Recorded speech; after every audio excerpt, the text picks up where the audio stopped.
Why do bad things happen to good people? It's a very good question.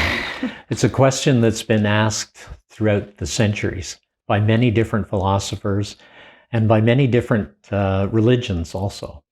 And anybody who believes that we are spiritual begins to ask that question. If we are spiritual and there perhaps is a supreme spirit, and if that spirit is benevolent, then why is it that sometimes bad things happen to seemingly people who are totally innocent? For example, I worked at the hospital for sick children for almost 20 years. I'm retired now. I'm just working casual, and I'll be retiring from that very soon.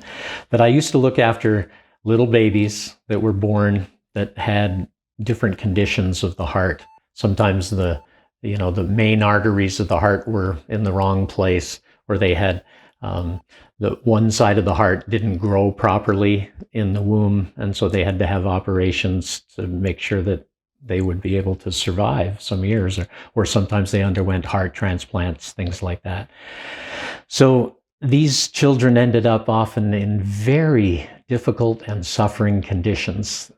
They had tubes, out of their nose, out of their mouth. They had many different IVs. They had a central line, an arterial line,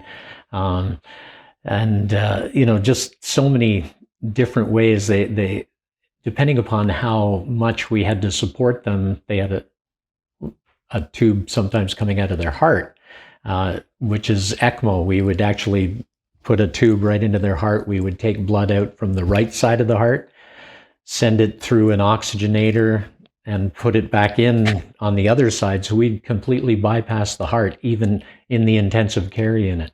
So we were doing that. And we'd sometimes have the children with their chests open, and, so they have this gaping wound, and they just put a little bit of basically like saran wrap, you get the wrap for putting over your vegetables and things like that. They would just have that basically over the chest, and you could see the heart and everything. I mean, hope nobody gets too disturbed by that, but it is an extremely horrible and suffering condition.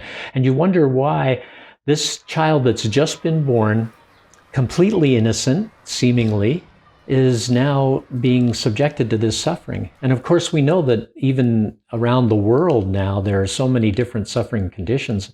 I mean, in Ethiopia, again, there's a big famine, and you see children that are born and their mothers are so starved that they don't even have milk for their babies. They can barely get water or anything to eat, and so the babies sometimes die in their mother's arms, and you're wondering, why is this suffering going on? But we have to understand that it all ties in with the understanding that this is not our first time in a material body. We haven't just woken up because of a combination of chemicals in our brains and stuff, and we've woken up we've been born and we've woken up and we start to learn things, and it's not our first time around.